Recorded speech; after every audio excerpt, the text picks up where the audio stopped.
And all right, we are back, and we're gonna give you a regular DVD and Blu-ray show again today. We got really good reaction on that last show, and Tim and I have decided that we're gonna dip more into that in the future. People want to hear us freestyle a little bit more off the discs and onto other topics. So we're gonna take that under advisement for the future.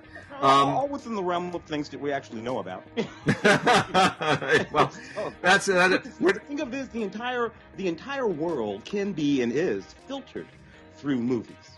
Has been for over 100 years. It has been for over 100 years. So not for nothing, this is the place to go to talk about some of these things, because there's nothing new under the sun, and probably there's been a movie made about it. And I'm going to go out on a limb too. I think one reason why people all over the world are reaching a stress point, and why anything that happens is going to be magnified by, is that the pandemic, when you lock people up, they get stressed and anxious, and it's got to come busting out somewhere.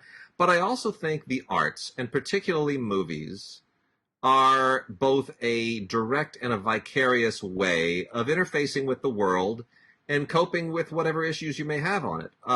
It's often said that soccer is war by another means. And I think art and filmmaking in particular is protest by another means, or a way of doing social experiments. Whatever, if you're trying to figure out the world, well, typically you either make a movie about it or you go to see a movie about it. And that has not been available to people for several months. And I think after a solid century of taking movies and television for granted, now that people are kind of exhausting their Netflix queues and not really getting any ability to go into a dark room and share an experience with a stranger, the world suddenly feels like a colder place, and we need movies back. We really do.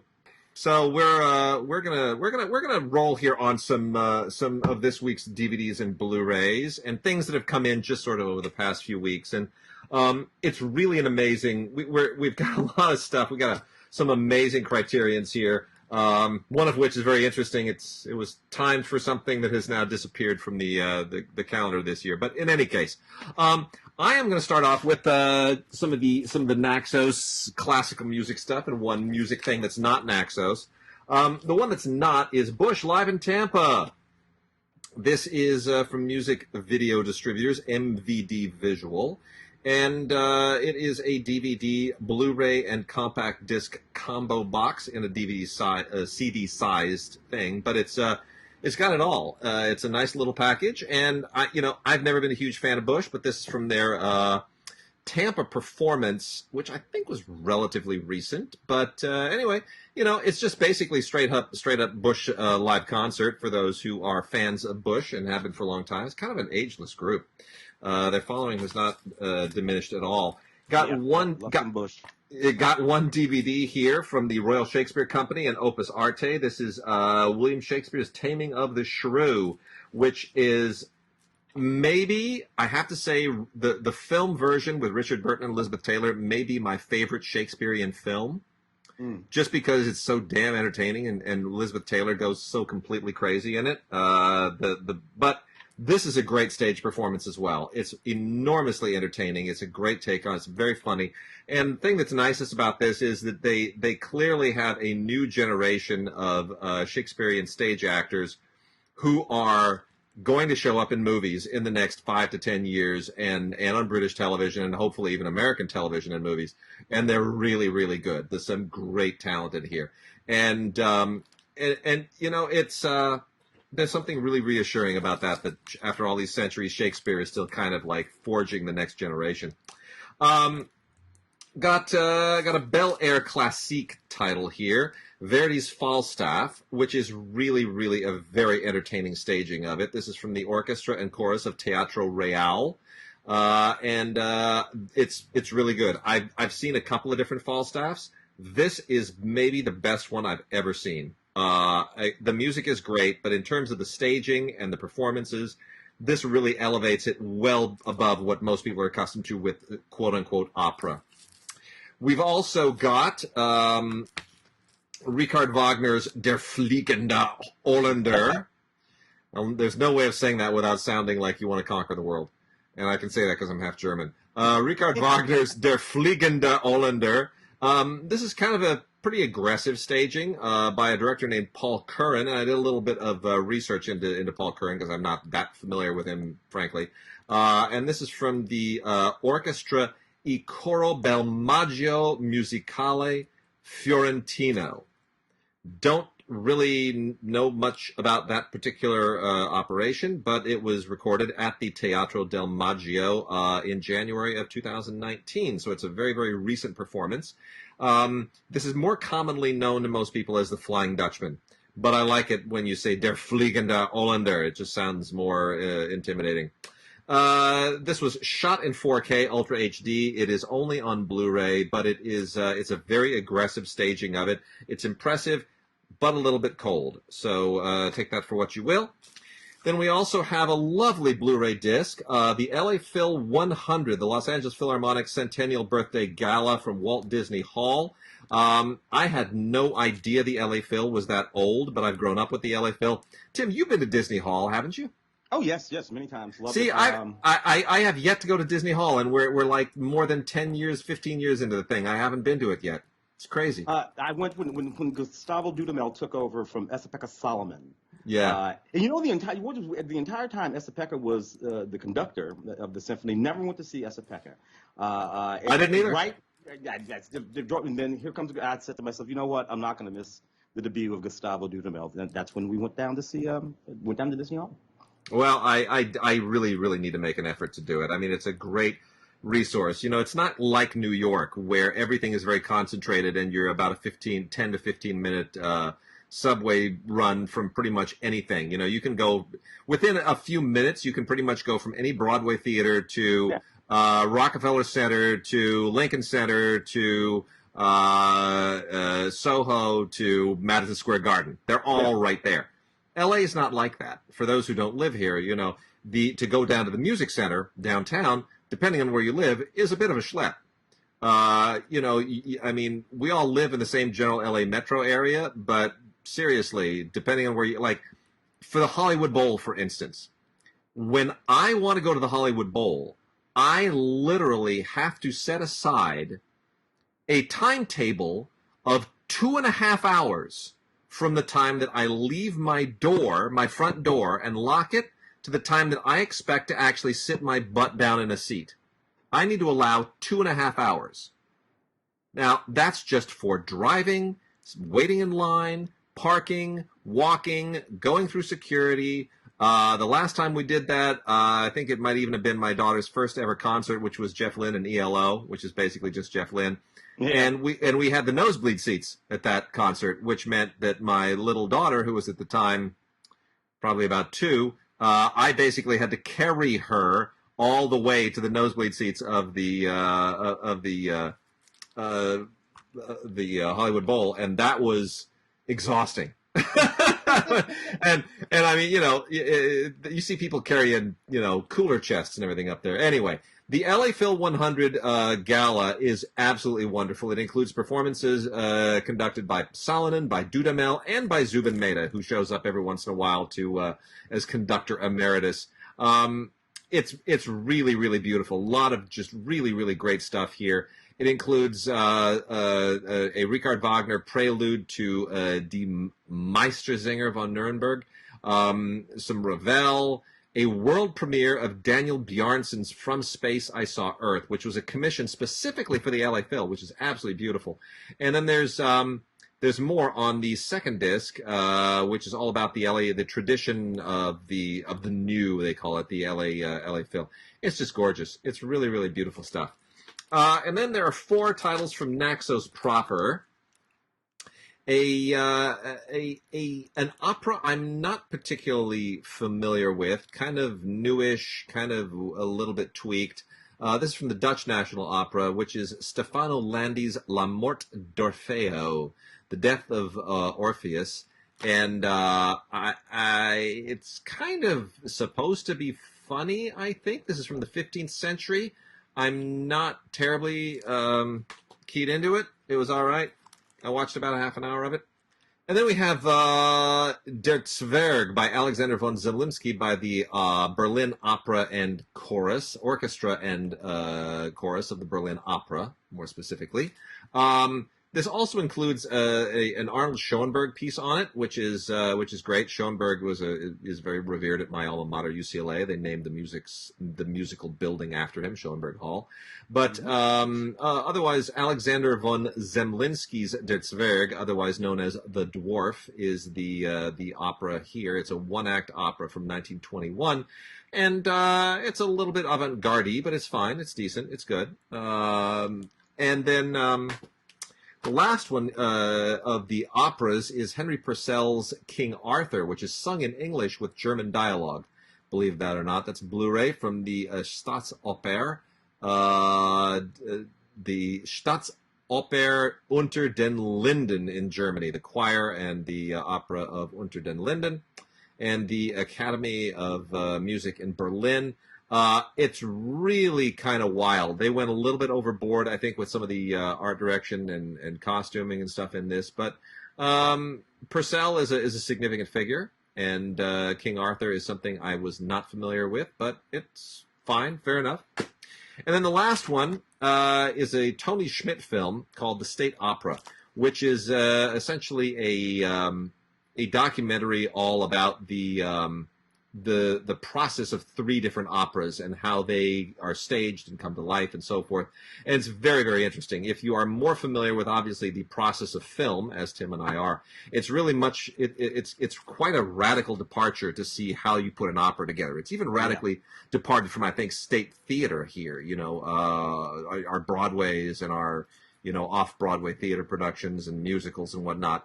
Opera is a whole different beast. It's a whole different thing because you have to coordinate the performance with the orchestra the whole time. It's not like, like something where, okay, now we break into song, bring in the it's all very, very, very unique. So there is that. That's the music end of things. And then let me cover just a couple of box sets, more than a couple, handful of box sets from Kino.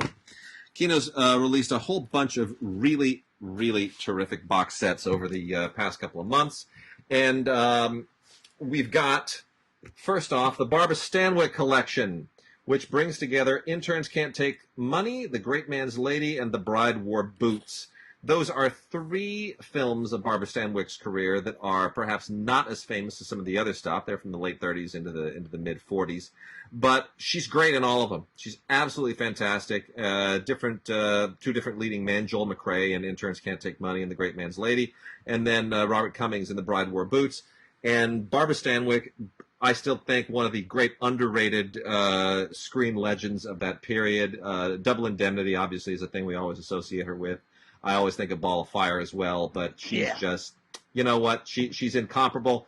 And our generation discovered her when she was older and on the Big Valley. On the Big Valley, yeah. Right? Yeah. It was you had to go back to see Double Indemnity and all that kind of stuff. Fred McMurray, my 3 sons. Then you go watch Double Indemnity, and the talking. I'm like, that's the dad from my 3 sons. Yeah, Isn't that funny? Isn't that funny? They all wound up on television. Yeah. We also have the Deanna Durbin collection #1. Hopefully that bodes well that we're going to get more such collections.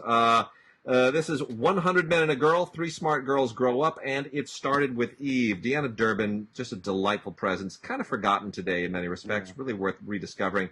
She also was a figure from the 30s and 40s, late 30s into the early 40s here, and just kind of one of those sweet, Virginia Mayo kind of picked up her baton at a certain point, right?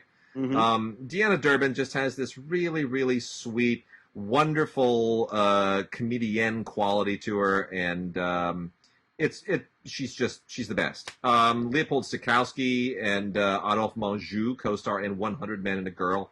Really delightful.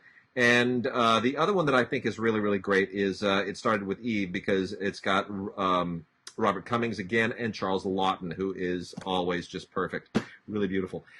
We've also got Blake Edwards' Pink Panther cartoon collection. Finally, all 6 of the cartoon, the cartoon stuff, the sets that were released previously. They're all together, all 6 in a box set that is, of course, pink, and it's wonderful. You get them all in one box set. Still one of the most innovative cartoon series in history. Also, Western Classics 1 is the first of many sets to come that put together classic Westerns from the 40s and I think eventually probably the 50s. Kino here has packaged together When the Daltons Rode, The Virginian, and Whispering Smith. These are all really, really interesting films. Whispering Smith stars Alan Ladd, who was a student of my father's many, many moons ago. And I heard many stories about his escapades.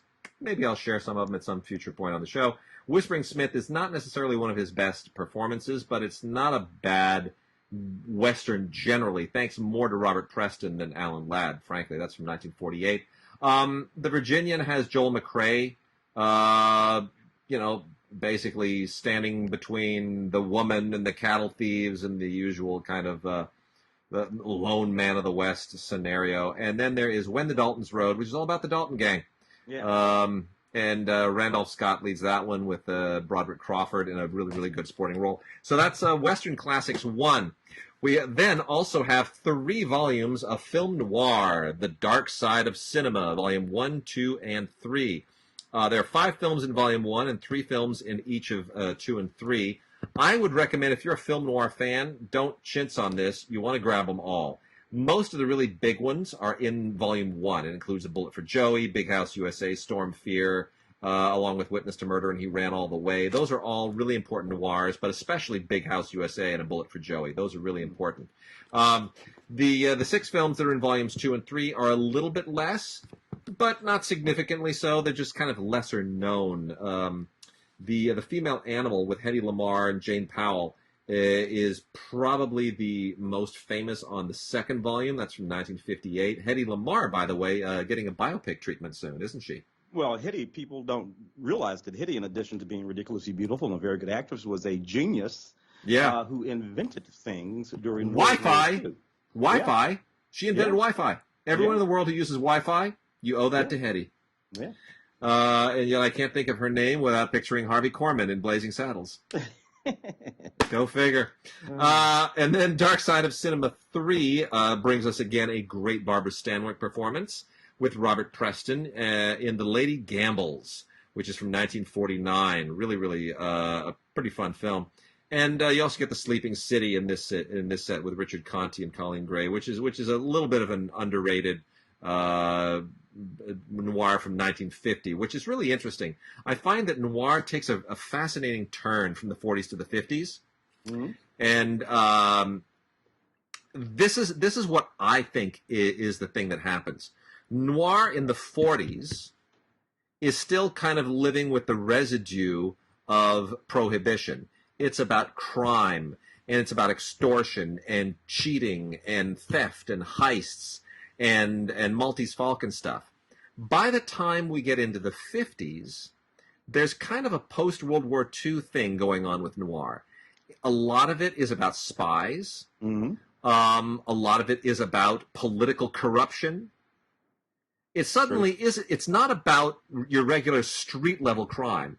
It's now got a broader focus. By the 1950s, noir suddenly kind of said, you know what, there's a big world out there. And I think that was the impact of World War II. When World War II started, the United States was saying, yeah, you know, that's your battle. By the time it ended, the whole world was devastated. And you couldn't make movies about parochial, small-town things anymore. So I find that fascinating, comparing the noirs of the 40s to the 50s. Yeah, the thing that we have to remember about noir is that noir is not a genre. It is a style that can be applied to any genre. That's it. That's it. And there are noir westerns. The Manchurian Candidate, in a certain sort of way, is noir. Yeah. So we see there are noir horror films, for that matter. So we see noir being applied to a multiplicity of genres outside of just the crime genre. People also make a mistake or confabulate noir with gangster movies. Cagney and Humphrey Bogart earlier in their careers, they were making gangster movies. You know, White Heat. It's not a noir. There's a divide there. It has a timeline associated with it. You know, post-war. And then, you just sort of work your way up until you get to sort of like neo-noir. The way you can tell neo-noir, of course, color. If it's in color, right. It's neo-noir. So, interesting stuff. All right, where should we move to next? Shall we do a little TV? I have some TV. Yeah, let's do some TV up over here. Some for interesting sure. stuff, including Creepshow season 1. Interesting thing about this iteration of Creepshow are some of the people who were involved in it. Tom Savini directed an episode of Creepshow. You got Stephen King writing an episode of this Creepshow. So, interesting sort of real, serious powerhouse writers and directors doing some of this work. What I like most about it, though, is that Adrian Barbeau shows up in a couple of these episodes of this Creepshow. This is season 1. What else we got? The Watchmen season 1. Apparently, there may only be a season 1 of the Watchmen. It's kind of complicated series of things going on with that. That'll determine whether or not it comes back for another season. Damien Lindelof, he pretty much says, I think I said everything I got to say. And he kind of did. I loved this iteration of Watchmen. Watchmen, of course, the adaptation from the graphic novel and the feature film. Many of the characters, from the graphic novel and the feature film, show up in this series, particularly Jeremy Irons' character and all of that. But of course, you have new characters and a very, very specific focus in this Watchmen television series. Regina King being the lead of the series. The series begins in Tulsa, 1921.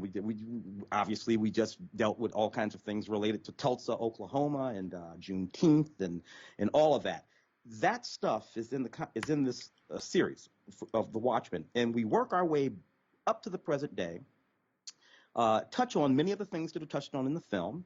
And then Damien Lindelof manages to work some very, very contemporary thought and messages into this iteration of the Watchmen series. It was very controversial. A lot of people didn't like it. A lot of people did. I loved it.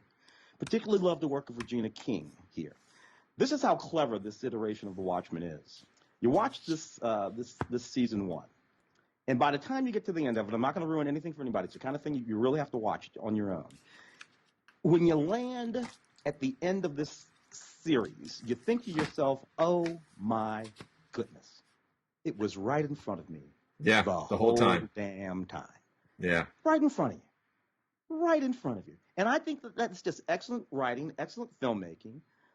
When they can put the answer to the question right in front of you and you don't see it. But when they tell you what it is, you go, wowzers, you got me. So that's what I feel about that. Anything decent with that box?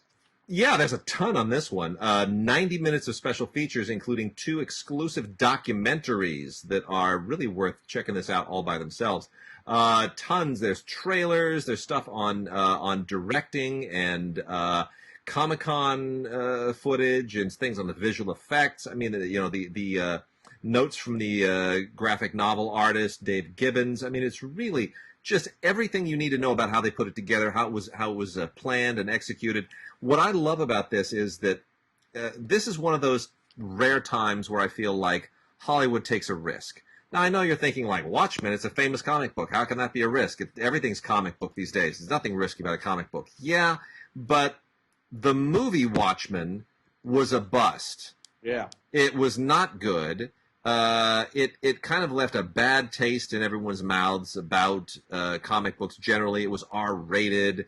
It had Billy Crudup, as a weird blue penis. Yeah, it's just all that stuff, and and people who are fans of the original graphic novel did not like the movie. They just felt betrayed by it, and so that's usually a case where Hollywood says, "All right, tail between legs, we're going to cut and run," and somewhere. In the DC Warner Brothers HBO hierarchy, some smart person said, I think we can fix this. I think we can revisit Watchmen and fix what was wrong, but let's do it as an HBO miniseries. Mm-hmm. Let's not do another Watchmen movie. That's normally the thing. It's like, oh, let's do it again as a movie and let's goof it up. Let's put some comics in it and, maybe give it a lighter tone. Because it's always about the tone. And somebody said, no. I think we need a different tone, but I think also we need a different direction. And I think it needs more time to breathe as a story. Let's do it on HBO. Really a smart move. And it has redeemed the entire concept. Apparently, they're not going to do another series, but they should. They should do another season. They really should. It left open so many possibilities to continue to explore. Yeah, interesting stuff. I just loved it. The Detectorists, lovely sort of little sitcom, comedy in any case. What I love about this series is that it's just so quiet and sharp and wry. It's about these guys who are they're metal detectors, and they go out looking for stuff. But it's all sorts of other stuff that's actually going on in the series. Toby Jones and Mackenzie Crook. Toby Jones and Mackenzie Crook. It's just the loveliest little series there. Anything by way of special features with that? That would be seasons 2 and 3, right? Seasons 2 and 3, really super fun stuff. Not really. There's a featurette and a Christmas episode on series 2. And then some cast interviews and behind-the-scenes featurette on Series 3. So not much by way of anything, but otherwise still a really charming show, really well-directed. What I love most about that series is that Diana Rigg is in it. Yes.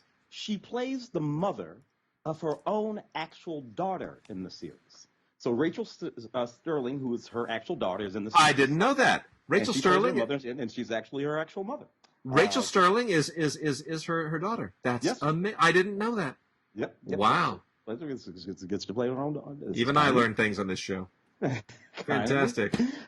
Pennyworth. Pennyworth is season 1. Pennyworth is the sort of origin story of Alfred Pennyworth, who ultimately goes to work for Bruce Wayne's dad. And become,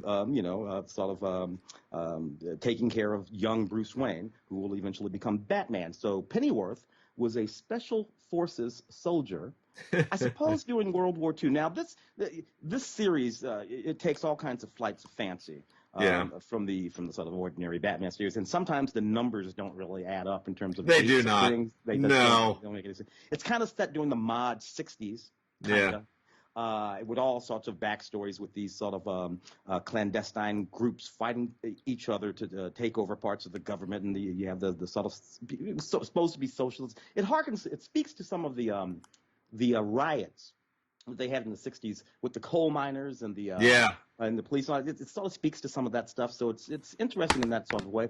I don't know. I rather enjoyed it a little bit. I don't know how you can possibly connect it up back to Gotham City and Batman. And I just you don't. This doesn't make any sense. None of this stuff lives in the same universe. That's the thing with the DC stuff, which is kind of liberating. Everything Marvel has to sort of be part of the MCU, so it all has to drop in like a jigsaw puzzle, and it's all very tailored. With DC, they are willing to allow each of these series to live in their own universe, to reinvent the DC universe in its own sense. I mean, you have the Arrowverse and the shows that adhere to that, but this is different, and so was Gotham. Frankly, Gotham was not part of the Arrowverse, and Pennyworth is its own thing as well. I think it's an enjoyable show, but the idea of taking Alfred and reinventing his youth as like some kind of a super spy is really kind of silly. Alfred has a hard drinking, womanizing super spy. You cannot help but watch the show and think, why the hell would that guy become a butler? Like, why is that? Why aren't you becoming Batman? Because clearly, you got better training than Bruce ever had. I mean, you're the superhero. What are you doing being a manservant? That's ridiculous. So yeah, it's a little bit of a silly stretch. It's kind of hard to make that leap. But the other thing is, look, Alfred was never much of a hero in any incarnation of Batman, except for the original campy TV show with Adam West, in which occasionally, if Bruce Wayne needed to go to a party and Batman needed to show up somewhere, Alfred would put the bat suit on and show up with his British accent, and nobody would realize that it was this, something's not right. The cowl is not that doesn't hide everything. So that's the closest it ever came to me. But you know what? Look, it's a well-done show. We talk about noir. It has a noir style. Pennyworth is definitely noir. Absolutely. So, it's got that for it. Harley Quinn, as long as we're on the in the Batman world, Harley Quinn, the animated show, has the complete first season out, coinciding with the live-action release that we should be seeing momentarily of Birds of Prey. You know what? Harley Quinn is a weird animated show. It looks like it's designed for kids. It has that kind of DC animation look to it. But in terms of the content, it definitely is not. It's definitely aimed at adults, and it's got a little kind of Adult Swim twinkle in its eye. I guess I kind of enjoyed it. Okay, didn't love it, didn't dislike it, but found it entertaining. It's a certainly interesting incarnation of the Joker, but it's a little bit too aggressively self-aware for my taste generally. But it's not bad. It's not bad. That's season 1 of Harley Quinn, the animated series. I'm looking at Star Trek Short Treks, which is a set of short films that are carved out of the Star Trek Discovery universe, which of course is Michael Burnham and Captain Christopher Pike and the young Spock and all of that sort of storyline. Interesting, same sort of thing there. Watching the Star Trek Discovery universe. So these things lay out this way, I think. So you have the original Star Trek period, which, if I'm not mistaken, this series takes place about 10 years before. So Captain Pike, what's the name of the Star Trek episode that involves Captain Pike and Spock having to take the ship back to the the Menagerie. The Menagerie. That he would have been Spock's captain prior to Spock going aboard the Enterprise and becoming the number one for Captain Kirk. So these things sort of lay out that way. These little shorts are just culled from that Star Trek Discovery universe. So you have all of those folks sort of showing up in these, and they cobble together what's things that are going on just before the stuff that pushes the Star Trek Discovery a narrative forward. This is stuff mostly that happened just before that. And then we get off into the Star Trek Discovery narrative. So, neat little shorts. And again, they're trying to do the thing where they tie everything together and fill in the holes. Don't exactly do that. The numbers don't make any sense. And I got to tell you, you and I both grew up, Star Trek, Spock, Kirk. And you know what Spock never mentioned? Sister. Never mentioned it. Never mentioned it. Not once. Talk to Zark. His mom. We see his dad. But he never, ever mentioned the sister. So, Yeah. Here's the thing that I found to be interesting about this is that I didn't know that Rainn Wilson was dragged in to play Harvey Mudd. I didn't know that. Or Harry Mudd, sorry. Harry Mudd. I didn't realize that Rainn Wilson had been they brought him in as Harry Mudd. I didn't realize Harry Mudd had that episode, and I don't think for whatever reason it did not occur to me that was Rainn Wilson. I know. It's not the same as the original actor who played Harry Mudd, whose name is escaping me. But you know what? I mean, look, if I were going to cast somebody as Harry Mudd, and you want to stick to the blustery, old, fat, kind of lecherous guy that Harry Mudd, the mustache and all that, I would have been aggressive and said, you know what, everyone hates him already. Louis C.K., Harry Mudd. I think it would have made more sense. But anyway, nonetheless, moving along. There's that Jim Carrey series, Kidding. Yeah.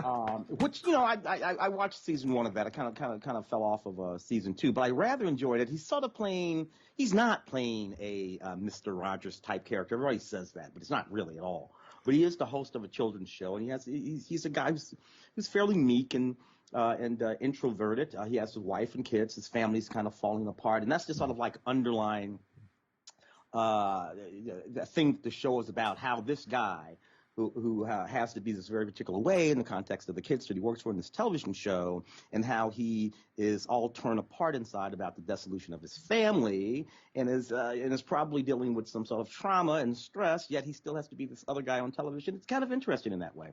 I love that Frank Langella and Judy Greer. I love me some Judy Greer in the show. Catherine Keener shows up in the show. Love her. So, a good cast. Interesting show that's funny, yet still sort of dramatic. Got a couple of National Geographic shows here, both of which have been on a very long time. The first one is Brain Games, hosted by Keegan-Michael Key of Key and Peele, and this is in season 8, which reminds me of how long Key and Peele has been off the air. It's been off a long time. But Brain Games is really a fascinating show. It's sort of a game show, but it's sort of like more social experiments than anything else. It's designed to sort of get celebrities to participate in really, really fun experiments that sort of teach you how to interact with the world with these really cool interactive games that have all kinds of physics qualities to them and mathematics challenges and whatnot. It's very, very interesting. It's very clever, and very it reminds revealing about the way the brain works. Yeah, our brains are a hell of a thing. And it's instructive. That's the reason it's on National Geographic. It's a game show that teaches you things, and more so than Jeopardy, which teaches you weird trivia that you will never use a million years of your life. The one that's been on forever, and it's in season 16. This is incredible to me. Is in fact the incredible Dr. Pol. Yeah. This is a 3-disc set that includes 10 episodes from season 16, and Dr. Pol is basically a veterinarian and works in Michigan, and it just never ceases to be amazing what he does, and at any given hour and any given time and any given all these different animals. It's a fascinating show, and it's been around for 16 years, so people must love seeing their animals healed. He's a large animal veterinarian, is what he is. So he very often has on those long rubber gloves. Yeah, exactly. And his hand is sort of very often up some poor animal's butt. So you got to be ready for that if you're going to see. That's a thing when you around here when you talk about veterinarian, that's the person that just does cats and dogs and maybe occasionally will tell you that they can't do anything for your hamster or your parakeet. When you get out to a place like Michigan, and especially where he is, a veterinarian means that horses, sheep, cows, any number of other things. It's a bigger deal in certain areas. Yeah, for sure. And then the last we got head of the class. I was going to say, is this the head of the class? The 1986 series? Yes, it is. I love Howard Hesseman. Howard Hesseman. I love that series. Remember that Robin Givens cut her bones on that show. That's right. Brian Robbins, who went on to become quite the director for a long time, Brian Robbins, cut his bones on that show. Rain Pryor, Richard Pryor's, I guess, oldest daughter, was on that show. It was just a show that I really, really loved back in the day. It was basically the reverse of the Sweat Hogs and Welcome Back, Kotter. Exactly. Welcome Back, Kotter. It was, the Sweat Hogs, the bad kids and all this. These kids were the exceptional kids in school. And Howard Hesseman played their history teacher, if I'm not mistaken. In sort of so it's the reverse of all of that other stuff. And it was still just really, really neat. Love that series. I think it was on for about 5 or 6 seasons. It was. It's a chart. I love the hairstyles because the hairstyles are so 80s. They're all so 80s. It's incredible. Lots of hair. Everybody has lots of hair. This is season 1, if I'm not mistaken, right? Yes, it is. It is season 1, and it is head of the class, and it's a lot of fun. Howard Hesseman had to pivot. It's always tough for actors who become famous playing a particular part. They get pigeonholed, and people want them to keep doing that forever. And Howard Hesseman was famous for being, there are very few who've been able to pivot away from that. William Shatner's done it a couple of times. And Howard Hesseman had to do it after playing Johnny Fever on WKRP, who was arguably the favorite character on a show with a lot of favorite characters. I mean, there are people who are big fans of Venus Flytrap or of Les Nessman or of Herb Tarlick or even Lonnie Anderson on that show. Jan Smithers was one of my favorites on that show. I loved Jan Smithers on the show, but honestly, most everyone tuned into that show to see how stoned and screwed up Johnny Fever was going to be in any given episode. Yeah, I mean, that was it. Yeah. How messed up is he going to be? That show, there were a few shows back then that were just far and away more sophisticated than they seemed. They were really, really funny. Yeah. But in certain, Barney Miller was another one. Yeah. Where the storylines and the ideas were funny, but they were just all far and away more sophisticated than they seemed, and a lot of it owed to the sort of really bright humor that guys like Howard Hesseman and Tim Reed, brought to those shows. Just excellent stuff. Well, Howard Hesseman pivoted beautifully away from Johnny Fever to something that was 180 degrees opposite, and Here he's playing a teacher. He went from playing a stone DJ to a teacher of gifted kids, and he made it work. And I think Head of the Class did stick around longer than WKRP, believe it or not. Well, they changed teachers because it became, I think, was it Billy Connolly? They bought Billy Connolly on. They brought Billy, yep. 4 or 5 seasons or something like that. That's right. And it was still a pretty good show. It was still a good show. Billy Connolly basically made himself an American success story at that point. Nobody knew who he was. And they're like, this guy's funny. People in Europe were saying, yeah, well, where have you been for the last, 10 years? Billy Connolly was, all through the 70s, was wiping people out, doing stand-up all over the UK and the continent. But you know what? My favorite turn of Billy Connolly's, I don't know how the hell we got to talk about Billy, but his turn as in Mrs. Brown, where he played the groomsman, who was it? Queen Victoria, I guess it was? Queen Victoria. I'm sure I've told this story before, but I'm going to tell it again. When I was at Cannes in, I think, 93, was it 93 that film was there? I'm pretty sure it was 93 or 4. Her Majesty Mrs. Brown premiered at Cannes, and we had a great press day at a restaurant on the beach in Cannes. It was fantastic, nice little covered thing, and the tables, and I was sitting there. They split the table into 2 halves, right? Billy Connolly in one half and Judi Dench in the other. And I was on the Judi Dench end. And we were having there were probably 7 or 8 of us having a wonderful conversation with Judi Dench in the sunlight on the beach. It was It's a dream. It's a bloody dream when you get to go to Cannes and do this. And we're talking to Judi Dench, and we're just having a good time. And slowly, the laughter at the other end of the table gets louder and louder and louder. And eventually, Judi Dench is laughing at Billy Connolly, and the rest of us are. Billy Connolly took over the table.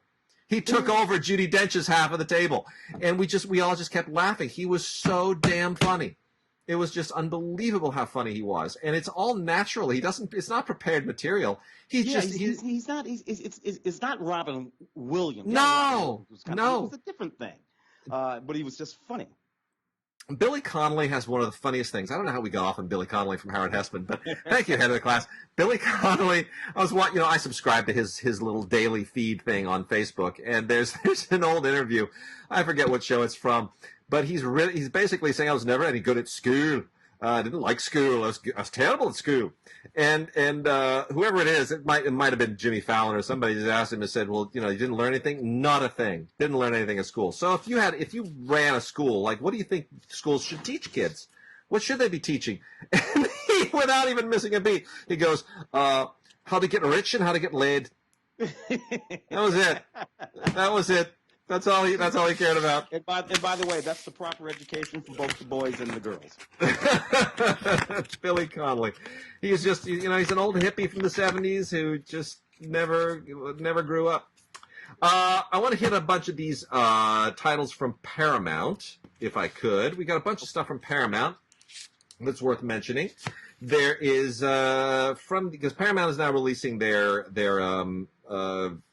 Paramount Classics line. And a few things that are kind of coming out. It's the Paramount Presents line, but there are a few things that are also coming out that are not necessarily a part of it. John Travolta and Urban Cowboy gets 40th anniversary release. They're not calling this a Paramount Presents, but it basically has the same packaging. So I think there may have been a discussion as to whether this movie was worth even including. You know what? It's not a very good movie, but it was a seminal movie because it sort of created that whole weird cowboy craze of that right with the saloons where you go and you do the electronic bull like at Gillies and that it's just like what thing. Yeah, it was. That was a thing. At Gillies. Gillies was the spot. Deborah Winger was quite good in that movie, though. She is. I want to call her out. She was outstanding. Well, it's from 1980. Came right, on the heels of John Travolta being a trendsetter in both Grease and Saturday Night Fever, and Travolta was just in that moment where if he was in a movie, everybody wanted to do whatever it was that he was doing, and this made that suddenly like you could go to Cleveland or to Oakland or Miami and find a country western bar where people are wearing 10-gallon hats and riding an electric bull or electronic bull. Brothers was walking all over St. Louis with those western shirts on. I'm like, brother, crazy. When the hell did you become a cowboy? It was after they saw that movie. It was a thing. Also, some really, really wonderful classics that are out on MOV manufacture on or MOD manufacture on demand. The original Barbarella, which is still just such an absolute look. Screenplay by Terry Southern, who, of course, is the genius that worked with Stanley Kubrick to write the script for Dr. Strangelove. Yeah. That's all you got to know, because Barbarella means to be tongue-in-cheek. A lot of people ridicule this movie and say, oh, it's so tacky. No. They're not paying attention. Not paying attention. Not paying attention. Dino De Laurentiis produced. Roger Vadim, who at the time was Jane Fonda's husband. They just made one hell of a really cool kitsch classic. I highly recommend Barbarella. The movie does not get old. Also, Jane Fonda, I'm sorry, ridiculously beautiful and so good in that movie. That whole opening sequence where she's floating around. Oh, it's the best. Oh my God, I watched it for that. The art direction. I mean, the stuff that's shot on stages. Nobody does stages up like that anymore. I mean, it's like otherworldly. It's great. A movie that I am deeply, deeply fond of is On a Clear Day, You Can See Forever, with Barbra Streisand and Yves Montand, directed by Vincent Minnelli, written by Alan J. Lerner of Lerner and Lowe fame, with a wonderful score supervised and conducted by Nelson Riddle. This is just an absolutely delightful film. It kind of semi-belongs to the Lerner and Lowe canon, even though Frederick Lowe, as a composer, did not have anything to do with it. It still sort of feels like it, because Alan J. Lerner has a particular feel to his writing. And it's just a lovely, lovely story. It was an original Broadway hit. Yeah. And it's a little bit hard. It's sort of about a therapy session between Barbra Streisand and Yves Montand. Bob Newhart is great in it. He's so good. And it's basically Yves Montand is a therapist, and Barbra Streisand is a chain smoker who's looking for therapy to help her get over her smoking. And you think, well, what kind of subject is that for a movie? Well, what it is, it's basically an intro. That leads you into the world of hypnosis, which was a thing at the time in 1970. And then you get into all of these past lives and these personalities, and it becomes this really fascinating episodic fantasia. And it's absolutely wonderful. Jack Nicholson is in it. Bob Newhart is in it. It's really it's just a great movie. It's so groovy in that 70s way. Yeah. Atlantic City. Louis Malle's Atlantic City. What a great movie. Late Burt Lancaster. 5 Oscar nominations, including the first ever Best Actress nomination for Susan Sarandon. This was that scene in the movies with the lemons and the lemon juice. Thank you. That's on my list of one of the sexiest and most fantastic scenes ever done, Susan. So good. Louis Malle, kind of came out of his. I mean, he was the French New Wave director who was not really part of the New Wave. He was kind of apart from it, but he brought a new wave and a French style and sensibility to this that is just absolutely incomparable. Jean Gouard, the great playwright, wrote a terrific script. Michel Legrand wrote one of his all-time great scores. It's just an absolutely superb film, and one of the great films of a great year, 1980, which eventually wound up giving us, among other things, Ordinary People and The Elephant Man and Melvin and Howard and Raging Bull. I mean, what an amazing year that was. And this is another one of those great movies from 1980. It's absolutely terrific. Elephant Man, by the way, coming out soon from Criterion. Can't wait on that. Yeah, David Lynch. Great stuff. And then Michael Caine in Funeral in Berlin, playing Harry Palmer, one of the great Harry Palmer spy films. This is from 1966. Oh, Guy Hamilton, right? Yeah, directing this one? Yes. Guy Hamilton in his kind of Bond mode, in his Bond moment. Did a great job. I mean, it's more hardcore, honest spy stuff, but it's still, it's still a British spy film. It's great. But it has more in common with one of those John le Carré adaptations. Yes, it does. Than an actual Bond movie, more Russia House or Smiley's People or something like that. Correct. Much more so. Really, really fun film. And Eva Renzi was a new actress in this. This was an introducing Eva Renzi thing, and Eva Renzi is just absolutely delightful. If Mark were here, he would call her delicious. He would be right. He would be right. And then the last of the MOD manufacturer on demand titles is another movie I'm deeply fond of, Angela's Ashes, which is kind of the last great film directed by Alan Parker, who, by the way, is not out of it. He just hasn't directed anything since that horrible. What was the last thing that he did? That Kevin Spacey thing, David Gale, The Life of David Gale. That thing tanked so hard it basically ended his career. But before that, he was still doing great work in Angela's Ashes, which is a great novel. In 1999, he turned it into a film. it's basically about the struggles of an Irish family, starring Emily Watson and Robert Carlyle, who are both terrific in it. It's impeccable in every conceivable way. It's a big downer. It's a tough film to watch, but boy, it's really, really well crafted and beautifully done. And based on the novel, of course. Yep, Depression era Ireland. It's just it's autobiographical. It's written by the book by Frank McCourt, who novelized his own childhood and his own miserable father and woe-begotten mother. But what a great film! What a great film! And then we got just 3 more Paramount titles here. One is Pretty in Pink. Oh, which interesting. Those John Hughes films a couple of years ago.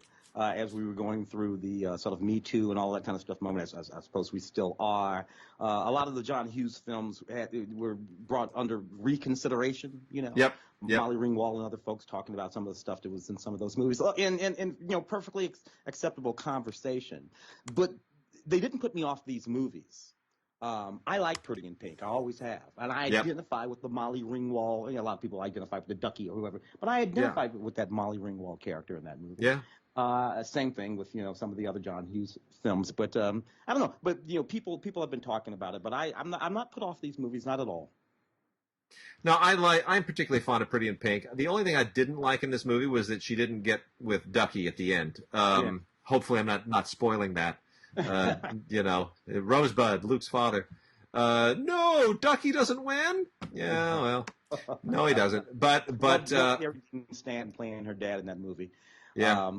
He was just wonderful in that movie. All he wanted was to make his baby girl happy. And you know, and it was, I don't know. I just adored that movie. If you had told me when this movie came out that John Cryer would have the most enduring career of those 3, I would have told you were crazy. Yeah. I mean, James Spader, Anthony McCarthy. You know, these were all, what did they call them? The Brat Pack or something? It was the Brat Pack at the time. Molly Ringwald. But John Cryer, for crying out loud, he's Lex Luthor in the Arrowverse. I don't know how that happened. I don't. That long run on television, 2.5 Men, Charlie Sheen, and then even longer when the other kid took over that show. I mean, he's just never been out, and made a few great movies too, by the way. The Pompadours of Love, John Cryer, Career Opportunities, which I think was also a John Hughes film. Yes, back in the 90s, and still banging them out, and kind of looks the same, John Cryer. And he does. Like he does, and of course, the movie was directed by Howard Deutsch. Yeah. We should emphasize the significance of Howard Deutsch in this. It was written by John Hughes, but so it's technically a John Hughes film, but it was written by Howard Deutsch, who of course is very famous today as the father of Zoe Deutsch. Suddenly, isn't that weird? Zoe Deutsch is now. I just can't. I feel old. I bet he didn't see that coming. No, did not. Anyway, it is, and this is a Paramount Presents title. It is Volume 6. And then we've got a couple of steelbooks. Now, there are 3 big steelbooks that have been released. We don't yet have the Braveheart steelbook. That's on its way. But we do have the 20th anniversary edition 4K Ultra HD steelbook of Gladiator, which I just can't get enough of. This is not significantly different from what's been released previously of Gladiator on 4K. It's basically the same transfer with pretty much all the same extras. However, so there's not necessarily a reason to double dip or upgrade or anything. But if you don't yet have it, it's a steelbook. It's nice to have on the shelf. And Gladiator in 4K is just rip snorting. It is unbelievable. If you have a fully loaded, decked out system, the first thing I did when I loaded up the 4K system and I got all the speakers hooked up and the subwoofer going, I go straight to Gladiator just to watch the opening battle because it will tax the speakers and tell me just how good it is. And man, if you got neighbors, they will complain. If there's a police precinct nearby, they will show up. Gladiator will bring the world to your doorstep. The other steelbook is Friday the 13th, the 40th anniversary limited edition on Blu-ray, not 4K. That's the only disappointment here, is that this should have been on 4K. But it's fine. We forget that this had Kevin Bacon in it. I always forget that. Wow. Bloody hell, Kevin Bacon was in Friday the 13th. Yeah, I never liked this film, but a lot of people do, so I'm not gonna unload on you. This was also one of the films of 1980, not one of the Oscar contenders, obviously, but it basically was a ripoff of Halloween at the time that wound up becoming a franchise unto itself. Nobody associates Michael Myers anymore with uh,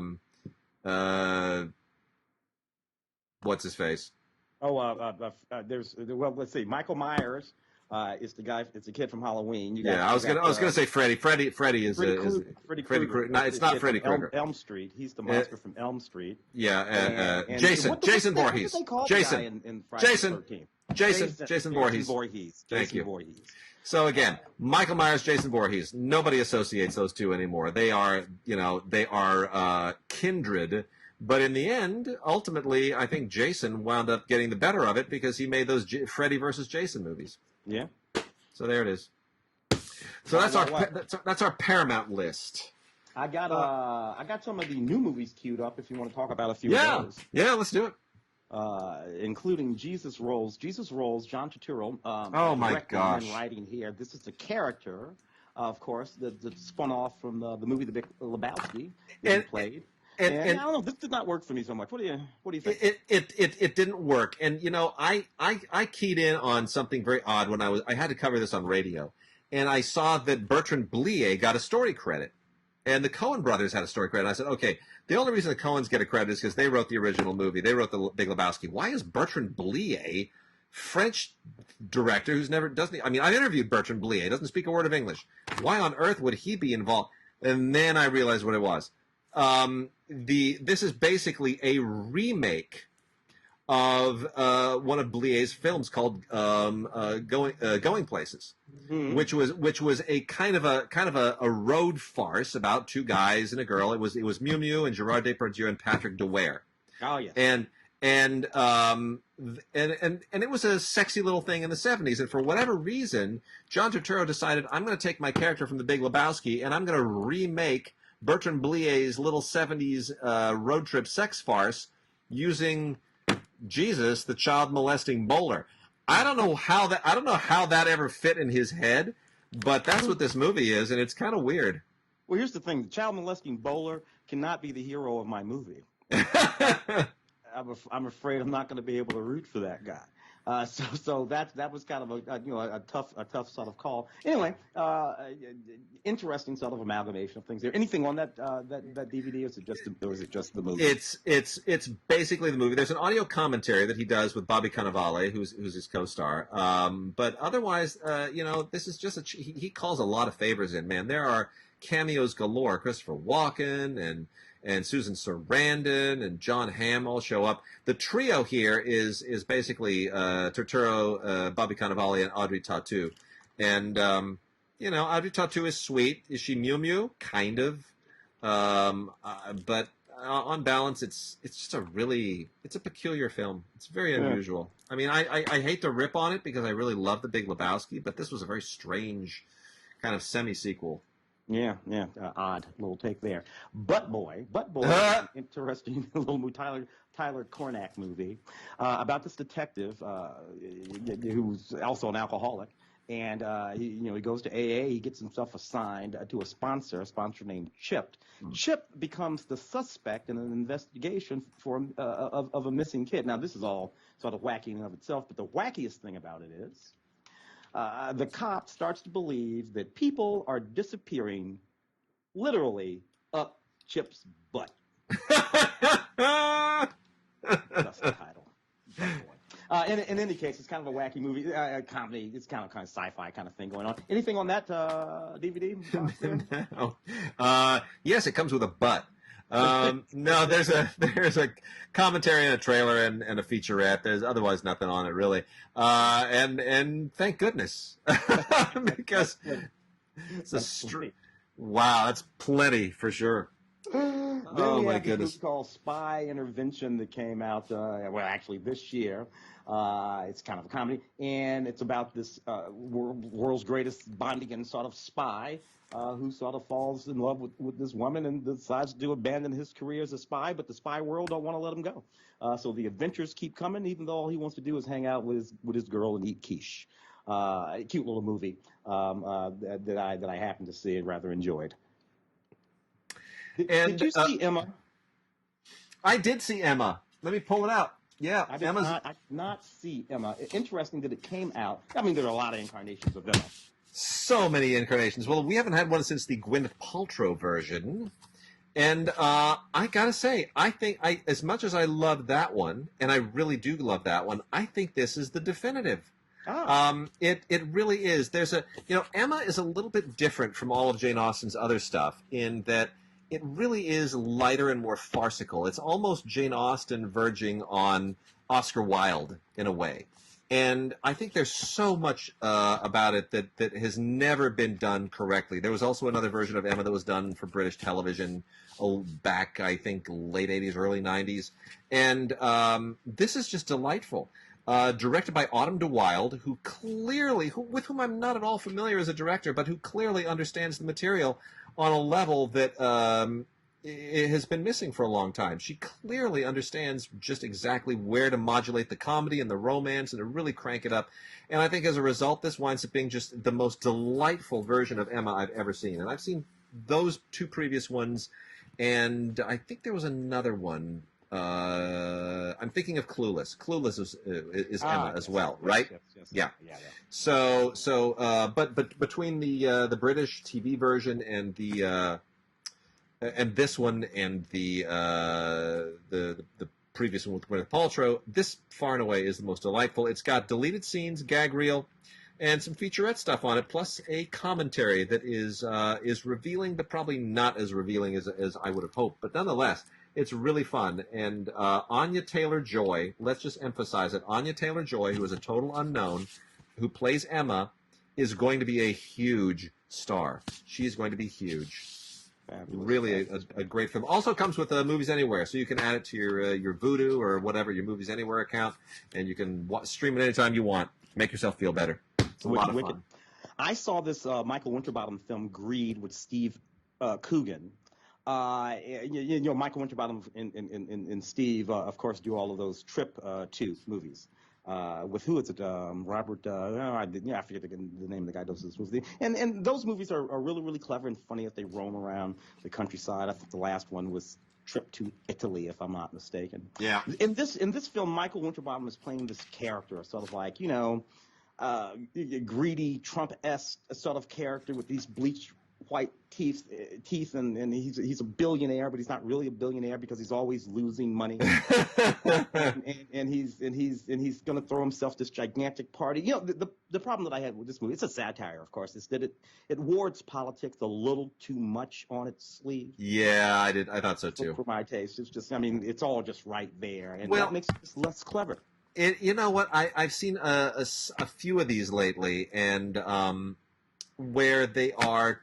And I'm going to talk about one on Film Week this week as well, where you kind of feel like, okay, you haven't been watching the news because I'm already I'm getting an overdose of this excess on my nightly news. I don't need it dramatized because then it's like a sugar high that just becomes diabetes. Yeah, it's like. It's too much. If you're going to satirize something, it needs to do something. Like the news is a satire of itself these days, more often than not. Exactly. You really cannot satirize what's going on in any context. It is what it actually is. Yeah, especially during the pandemic. So I kind of felt like it needed to be a little breezier, go a little askew, be a little weirder, a little more offbeat, and it didn't really go there. But Coogan is still a really, really great actor and a lot of fun to watch.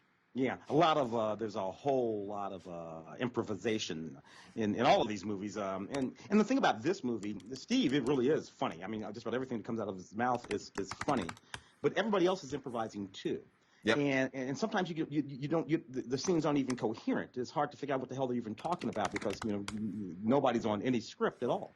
So anyway, anything on that, by the way? Not particularly. There's a deleted scene and a vignette. That's it. Yeah, man. Robert the Bruce. Story of Robert the Bruce. Interesting. Robert the Bruce, of course, was crowned King of the Scots in the 14th century. Interesting the way the story of it. Sometimes he's a villain. Sometimes he's a hero. It kind of depends on your point of view. He's I suppose the folks saw Mel Gibson. What's the Mel Gibson movie? Braveheart. Braveheart. And I was hoping we'd get the Steelbook of Braveheart so we could talk about it because. In point of fact, it's funny that we're talking about this the same week as the Jesus Rolls, because this is a similar kind of a thing. It's a spin-offy sequel of an earlier movie many years later with the same actor playing the same part. And that's what I thought was really kind of odd and unusual about this is that Angus McFadden all these years later is once again playing Robert the Bruce. In a movie it's not really all that good compared to Braveheart. But anyway, it's Angus McFadden who played Robert the Bruce in Braveheart, still playing the part. Interesting. Absolutely fascinating. Yeah. Let's see. Is that all we have over in let's see. Spy Intervention. We started to talk about Spy Intervention. And we should make a mention about Spy Intervention as long as we're talking about spy films. This is a really cool little low budget, but not too low budget. I mean, it's got some decent production value. This is like a spy satire. But it's a fun one, and it's one that's actually really, really very well done in that it's not trying to be like, all the spy satires, whether it's Austin Powers or, those wonderful French ones. The OSS 117. It's not doing that. It's kind of trying to split the difference. It's trying to be both a spy spoof, but also one that takes it seriously at the same time. And as a result, it winds up being completely fresh and totally unique. And they made it with not an awful lot of money, but it's totally engaging. It's about a super spy and his romance and how do I not reveal some of this stuff? Obviously there's a villain and a super plot. There's a diabolical plan that has to be unwound, but. The fact that it wraps that up in what is effectively a romance, a kind of screwball romantic comedy at the same time, is what sets this aside. And it's very, very cleverly written. And that's from Cinedigm on DVD, Spy Intervention, starring Drew Van Acker and Poppy Delavigne. So you haven't heard any of these people, but you're going to. They're all very cool.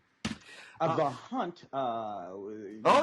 Film that basically 12 strangers. They wake up in this field, this sort of clearing. They have no idea where they are, how they got there. But all they find out very quickly is that they are going to be the subjects of a hunt. This is a pretty intense movie. A theme in films that's popped up one or two times before. People who are being hunted by some folks who have the ability to do whatever the hell they want, and they get tired of hunting big game. They decided they want to hunt people. Craig Zobel directing this film, and it's actually okay. Damien Lindelof is one of the writers. Craig and Damien, Damien's one of the creators of the Leftovers series, and some of the best episodes. I love that entire series. Some of the best episodes were directed by Craig Zobel. He also knocked off one or two of the Westworlds that I really thoroughly enjoyed. So this is him, working back in feature mode, making a fairly interesting movie. A lot of social commentary, obviously, going on inside that film. Let's see. I did not see Gretel and Hansel. Did you? Yeah, I sure did. Unfortunately, let me get into that, and I'll as long as I'm talking on that, I'm just going to hit a little bit of horror here, just generally. Gretel and Hansel is an attempt to take the Hansel and Gretel fairy tale of the Brothers Grimm, which is small, and turn it into something much bigger than a small fairy tale, and it's really creepy.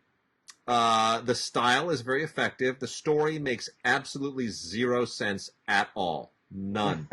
It makes no sense. Like, it's not clear where this takes place. I mean, look, I absolutely love Sophia Lillis of It fame, who is delightful. She plays Gretel in this, and she carries the film. She's the only really great thing about it. Otherwise, it takes place in some strange country that's, I don't know, like 18th century America, 17th century Europe. It's not clear. It's just they're all different accents all over the place, and it's very weird and gothic and kind of semi-medieval. And she and her brother wind up having to flee into the woods after family tragedy, and they wind up basically, I mean, is it a witch or what is it they stumble upon? They come upon a house where there's like a zombie. I don't know. None of it makes sense. It's just a sequence of weird happenings that are so disjointed and they never really come together. And then in the end, there's some kind of weird occultish thing happening in the house. And I mean, I won't tell you how it ends, but I mean, maybe. I don't know. It didn't work for me in any way at all. Got a couple of Shudder horror titles here on Steelbook that we should probably make a quick mention of. One of them is Tigers Are Not Afraid. And Tigers Are Not Afraid is a Mexican horror film that uses the backdrop of Mexico's drug wars to tell what is effectively a J-horror story of children and ghosts.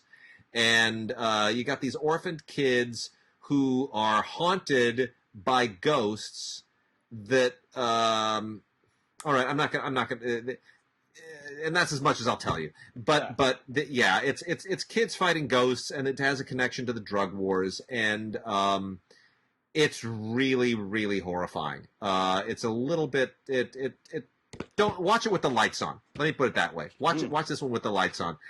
This has some really decent special features in it. There's an interview with Guillermo del Toro, who is kind of championing a lot of films like this, and how the film was made, casting sessions, deleted scenes. So that stuff is nice. And then there is One Cut of the Dead, which is a completely unhinged zombie movie that it would be J-horror if it weren't. It's Japanese, but yet it seems to draw more on American stuff, which is kind of strange and peculiar. But this is completely unhinged.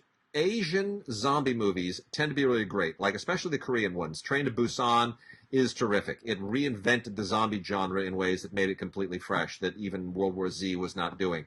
I don't know that One Cut of the Dead does that. It's a little bit more satirical than anything else.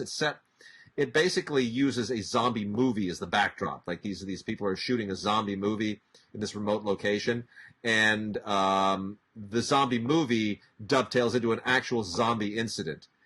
I won't tell you how that happens, but what's funny is once that happens, the director will not stop shooting.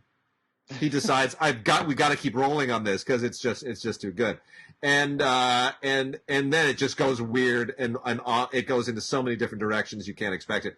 None of which makes sense, but some of which are pretty damn funny, and the other directions are weird enough to still be scary. So, One Cut of the Dead. It's almost impossible to sort of explain. It's like an actual zombie movie crossed with Shaun of the Dead, crossed with that Jim Jarmusch thing that we just had. Yeah. It sort of splits the difference between all three of those, and that's also a Shudder title. One Cut of the Dead, and the other one is Tigers Are Not Afraid. All right. Let's see what else we got. I got some Criterions queued up. Oh yes, let's do the Criterions. Criterion list. Beginning with the Cameraman, 1928. Buster so Keaton, good. Uncredited, but Buster Keaton directing. Edward Sedgwick gets the major credit on that show. So the Cameraman, an absolutely wonderful MGM classic of Buster Keaton. It is. It's great. It's fantastic. Anything special Tons. on that Criterion? I mean, it's a Criterion, so it's got to have something. Oh, it's just so much. There's the original audio commentary by John Bankson and Jeffrey Vance from 2004 that was previously recorded for previous releases of this. That's on here. There's a really great new documentary called Time Travelers, which also incorporates Bankston and Vance. There's a 2004 documentary by Kevin Brownlow and Christopher Bird that is all about Buster Keaton and MGM, which is wonderful. Kevin Brownlow, of course, the legendary silent film scholar who wrote the David Lean biography and with whom I've had some wonderful phone conversations. And then the Motion Picture Camera, which is a 1979 documentary. Those are all absolutely terrific. And then you also get an interview with James Nebar, who's the author of The Fall of Buster Keaton. It's great. The whole thing is great. The Cameraman's been released 2 or 3 times, but this is the only one you need to have. And Unmarried Woman, 1978, Paul Mazursky, Yes. wonderful film with Jill Clayburgh and Alan Bates and Michael Oh, Murphy. Just a wonderful sort of, you look, Woody Allen-esque is the way a lot of folks, but Paul Mazursky yeah, really had a different sensibility altogether than Woody Allen. for sure. It's more serious, but still funny. A little bit darker. She is about a wealthy woman, Upper East Side of Manhattan, and she's just dealing with her sexuality and her identity, and her husband leaves her for a younger woman. It's just it's going through a transit. It's just a wonderful, wonderful movie. Great Paul Mazursky. If I'm not mistaken, didn't we give him an award at the Los We did. Angeles Film Critics Yeah, Award? yeah, What was yeah. that? That was the Career Achievement Award. It was before he died, and I was the one who actually put him up. By the way, I was the one who nominated him for that. Ray and Len Clady and I all kind of got together and said it's time. And Len Clady is the one who presented him the award that evening because Len was a lifelong friend of Mazursky's, so it was personal to him too. And look, Mazursky is one of the sort of seminal figures of my filmmaking adolescence. You know, I went from once I discovered grown-up movies, I discovered Paul Mazursky movies. Yeah. And Tempest, is the one that just shattered me. And then you go back and you discover things like An Unmarried Woman, and you discover things like Bob and Carol and Ted and Alice, and Harry and Tonto, and everything else. And you realize that what Mazursky was doing really was this is a guy who had a very, very certain middle class sensibility, and he realized that the American middle class was shown typically through rose-colored glasses in the movies. And he said, you know what, that's not how these people live. I'm going to show you how they really live. I'm going to show you what their anxieties are, what their sexuality is, what their fears are, how they laugh, how ridiculous they can be, but also how human and wonderful they can be. Paul Mazursky is sort of the great revelator of the American middle class of the 60s and 70s. That's how I always see him. And An Unmarried Woman is just pitch perfect in there. And this was, of course, one of the great films of 1978, which gave us also many, many other great films. Paul, of course, worked as much as an actor as he did as a director. Sometimes probably more. He probably has more acting credits than he does directing credits. Yeah. He's actually in Stanley Kubrick's very, very first film. Fear and Desire. Fear and Desire. That's Paul Mazursky in that movie. Yeah. Husbands, 1970. Another sort of auteur director, John Cassavetes, writing and directing, and in the movie with Ben Gazzara and Peter Falk. These guys, a friend of theirs dies. It kind of throws them all for a loop. And they go wandering off into the middle. And really, it's that classic sort of John Cassavetes style of almost cinema verite filmmaking. Well before there were Steadicams, he kept his cameras handheld. Yeah. Big close-ups, raucous sort of street scenes where people didn't even know that a movie was being made. That was the sort of world of real independent filmmaking that John Cassavetes came out of. This is a long movie. This is a 2-hour plus movie. It's both comedy and drama, but mostly sort of drama, black and white. Really, really interesting work from John Cassavetes. Anything on there that we should be aware of? There is only the 2009 audio commentary, and then some new interviews and some video essay stuff. There's also like a television tribute to John Cassavetes, and then an episode of the Dick Cavett Show.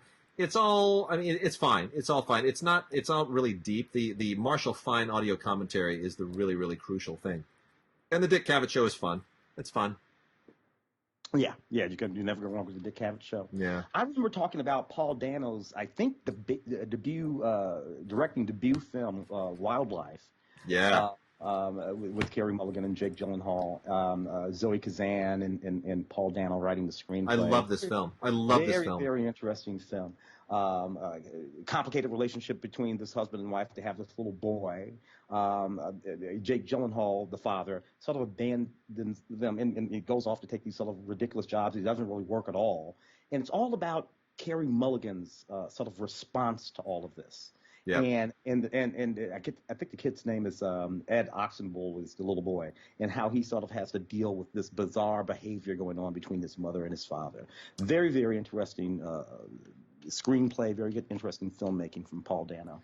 I think it's superb. I think Paul Dano shows incredible maturity as a filmmaker in this. You know, he and Zoe Kazan are a real life couple, and they wrote it together, and it's based on a novel, and they worked at this for years and years and years. It's a real labor of love for them both, and I think it's a beautiful, beautiful film. And there's the symbolism of the fire, the forest fire that Jake Gyllenhaal is fighting, is a wonderful metaphor that just drives through the whole film. It's really a superb picture, and I hope people let Paul Dano do some more directing because he's really good at it. Yeah. You know, Tokyo Olympiad is out too. The fantastic, brilliant Kan Ichikawa film from 1965, which was supposed to coincide with this year's Tokyo Olympiad, which has now been pushed to next year. Yeah. So Criterion chose not to push it and to just let this one come out. I so think we need the Olympics. I got to be honest. I think so much of the unrest in the world, the steam will be let off when people can watch the Olympics again and athletes can do what they do. And I think having them next year will be absolutely wonderful. That'll bring the world a little bit back to some sense of sanity and togetherness. But that still being said, this is a great film, an extraordinary film. And the 1964 Olympics, obviously. Yes, from the year before. And it is, you know, the only prior significant feature documentary made about any Olympics was Leni Riefenstahl's Olympia, which is viewed as, you know, largely Nazi regime propaganda, despite the fact that it is an extraordinary piece of filmmaking with amazing, groundbreaking cinematography and techniques for capturing the coverage of sports. And what, 36 Olympics? That would have been 36 Olympics. There's 36 Olympics. So Kan Ichikawa said, "I will see you and raise you, Leni Riefenstahl." And he decided to just go all out with his style, and it is really, really remarkable. And he, by the way, does not cast anyone in any particular glorious light. This is about the athletes, not the politics, not the nations. And so, you know, you wind up I mean, the high point of this film is the marathon run of Abibi Bikila, the Ethiopian gold medalist, and you know, that's a wonderful moment to have an Ethiopian medalist honored stylistically by a great Japanese filmmaker. There's something really extraordinary about that is truly the Olympic spirit to me. So, great thing. It's got a new documentary about Ichikawa with all kinds of great interviews in it, including his camera operator, who will tell you some incredible stories. And his son is interviewed here as well, Tatsumi Ichikawa. And a great new introduction by Peter Cowie, whose original 2001 audio commentary is also included. But the new introduction is great, too. So it's fantastic. Just absolutely fantastic. Tokyo Olympiad, Kan Ichikawa on Blu-ray, baby. Portrait of a Lady on Fire. Is this the 2019 Portrait of a Lady on Fire? Yeah, this is the new one. Criterion. Already Criterion. Oh, yep. Man. Celine Sciamma, of course, a wonderful story. The female painter, this sort of beautiful lesbian love affair. It's just an absolutely exquisite movie. Did we give this our cinematography award? I think we did, didn't we? I believe that we did. I think we did. Valerie Galino and Naomi Moran. You're better with all the French names, I mean, this is. I'm sure it's all kinds of stuff on that DVD.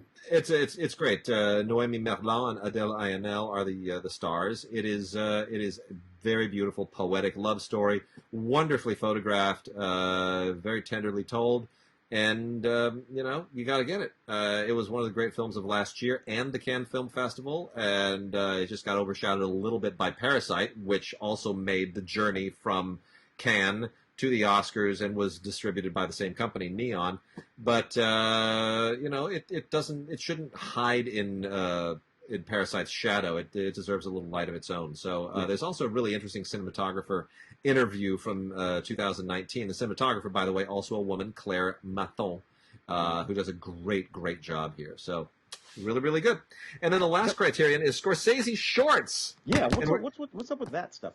Somebody decided to do a Blu-ray of Martin Scorsese wearing shorts. No, that's not what it is. It's Martin Scorsese wearing Bermuda shorts for 2 hours. No, it's actually 4 shorts that Martin Scorsese made. Actually 5. I'm sorry, there's 5, and they're all digitally restored. And they include Italian American from 1974, American Boy from 1978, The Big Shave from 1967, It's not just you, Murray, from 1964, and What's a Nice Girl Like You Doing in a Place Like This in 1963. The one that everybody's heard of course, is Italian American from 1974, because it coincides in roughly the same period as everything else in the movies that is Italian American at that time, from Scorsese's films like Mean Streets and Taxi Driver to Godfather 1, Godfather 2, Pacino, De Niro. It was a moment, and Coppola, it was a moment when Italian American actors and filmmakers were really, really emerging. So that one is somewhat famous. The other four are not so much. It's not just you, Murray. I've never even heard of. I hadn't even heard of it. It's 16 minutes long. I've never even heard of it. And What's a Nice Girl Like You Doing in a Place Like This is very, very short. It's 10 minutes. It's just a very experimental thing. So those two are almost negligible. The shortest, however, is The Big Shave, which is 5 minutes and very interesting. I'll just leave that with you. I won't tell you anything about it. It's totally worth watching. Really worth watching. But American Boy is very interesting. That's the longest of them, at about an hour. And I almost resent that they're calling that a short, because it's a borderline feature. But it's really good. It's really, really good. But The Big Shave is pretty wild. It's interesting to watch. These are all would have to be early middle 60s. Early 60s in the most part. Yeah, early 60s to early 70s. It would be interesting to watch Martin Scorsese's work from that period, as he's sort of honing, the filmmaker that he would ultimately become. I guess my first feature Martin Scorsese film that I remember seeing in the Boxcar Bertha. Then you sort of work your way forward from there. All right, I want to hit some Arrow titles really quickly here. Tim, I know you're going to want to weigh in on some of these too. First one I'm going to hit here is a Kirill Sokolov film, Why Don't You Just Die? This is a completely bizarre Russian comedy. It's very Coen Brothers like. Kirill Sokolov included his entire original storyboard for this in a BD-ROM portion of the disc, and it's fascinating to look at because he followed his storyboards like mad. This is a director who religiously mapped this movie out like an animator. Basically, the whole thing takes place in an apartment. It is completely unhinged. It reminds me a little bit of like the Coen Brothers meet Janae and Caro. It's like Delicatessen crossed with Raising Arizona. So here's what's going on. You've got this guy who went out with a girl who basically dared him to kill her father. Or so we think, right? And so he shows up, and the dad turns out to be a cop. He's a Russian cop, and he's a really mean dude. And, so you're my daughter's boyfriend. And, of course, he starts to chicken out. Well, next thing you know, everything goes off the rails. By the end of this thing, you've got guns, knives, people you didn't even expect to show up, flashbacks about things that you had no idea happened. There's blood on the carpet, people knocking on the door, people getting chained up in the bathroom. It is completely out of control. It's a fun, weird, unhinged, brain-bending movie. Why Don't You Just Die? Meeting the Parents doesn't go smoothly. So that's got a ton of special features. It's from Arrow. And it's got this it's got like a featurette and an interview with Kim Newman about this kind of filmmaking where you have one location and all this crap happens, and then a bunch of other featurette stuff. You've also got Elvira, Mistress of the Dark, which was the feature. Remember this? The feature film version of Elvira from 1990. What year was this? That series was in the middle 80s, so that would have to been the early 90s. Yeah, I can't remember exactly when this came out. I should have checked it up before the show. But anyway, actually a lot of fun. It's stupid, but it's fun. And directed by James Signorelli, who did a lot of schlock at the time. And I just enjoy who shows up in this movie. Jeff Conway, Sally Kellerman, Edie McClurg. I mean, all these people just show up and have a great time on screen. It's actually a lot of fun. It's a lot of fun, and it's Elvira, for crying out loud. It's Cassandra Peterson doing her shtick and making fun of herself, and why not? So well done on that one. There's a lot of fun stuff in here. The 2017 commentary that Signorelli did with with one of the editors of Fangoria, and then some making of stuff and some archival material. So if you're a fan of the movie, fan of the character, you'll have a good time with it. White Fire is a movie by Jean-Marie Palardy, which has one of the most eclectic casts I've ever seen. This is a very Fred Williamson in that movie. I know, right? It's like Fred Williamson shows up in the most unexpected places sometimes. And the thing is, Palardy is a French erotic filmmaker. Now, if you had said to me a French erotic filmmaker would make a movie with Fred Williamson, I would have said, what? How's it's like the Hammer is gonna do like French erotica? Is there a gun involved? I don't understand. The Hammer comes and messes people up. But anyway, basically this is about jewel thieves trying to steal a diamond that is known as White Fire, and the way the plan unleashes is bizarre and weird and outrageous and goes into all kinds of very, very strange tangents, one of which involves Fred Williamson. It's very, very peculiar. There's a hooker in here, and the hooker winds up being more mysterious than the diamond. It's very, very weird. The poster for this, I don't know what's on the DVD, but the poster for the movie was just insane. A guy with a chainsaw and these people with the guts. I mean, it's just so. Yeah, no, that's not here. Why? This is a diamond that has a bunch of weapons stuck in it. They probably should have used the other one. And then we've got Blood Tide, which is a Nico Mastorakis film. I remember that. With James Earl Jones and Jose Ferrer. It takes place on a Greek island. There's a little bit of a mystery going on, and there's some, they're trying to sort of figure out what possible ancient things have been. Are there ghosts, and there's a bit of a kind of an occultic thing happening, and it goes again in directions you don't necessarily expect, but. I think it dates a little bit poorly. It was made in the 80s. It kind of looks like it, but it still has some really good performances. James Earl Jones is great. Yeah, and a lot of people named Spyros in that movie. Yeah. We also have, talking about John Hughes' 16 Candles from Arrow. Wonderful new version of 16 Candles, beautifully transferred from a 4K scan of the original negative. Brand new. It's never looked this beautiful. The film ages in some ways that are not favorable to it. That discussion that we had before. Of course, John directed and wrote this one as opposed to he did. Precisely. Yep. And this was a big thing at the time. John Hughes kind of launched his career with this. Molly Ringwald more or less launched her career with this. But yeah, it's not even that it's not PC.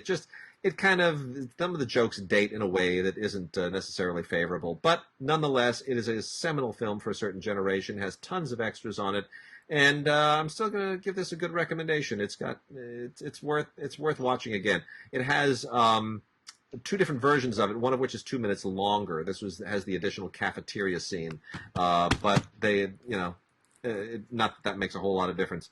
And then we've got Beyond the Door, which is a horror film that has both a booklet and tons and tons and tons of extras on it.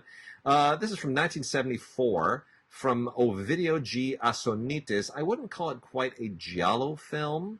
It's kind of trying to take off on The Exorcist and on Rosemary's Baby. It's kind of trying to be in that same moment.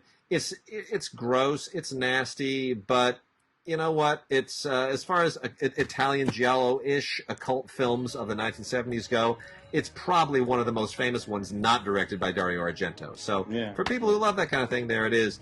And then the last two here, we also have, as long as we're talking about gore and whatnot, we have Pollyanna McIntosh as the Woman, which is by Lucky McKee, who's one of the better low-budget American horror directors. Our good friend Luke Thompson knows Lucky and has actually been in some of Lucky's movies.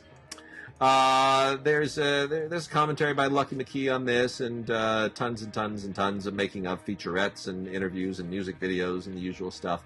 But the film itself is pretty standard Lucky McKee stuff. Pollyanna McIntosh is the last member of a cannibal clan who's been roaming around the American, wilderness, and winds up stumbling across a hunter played by Sean Bridgers.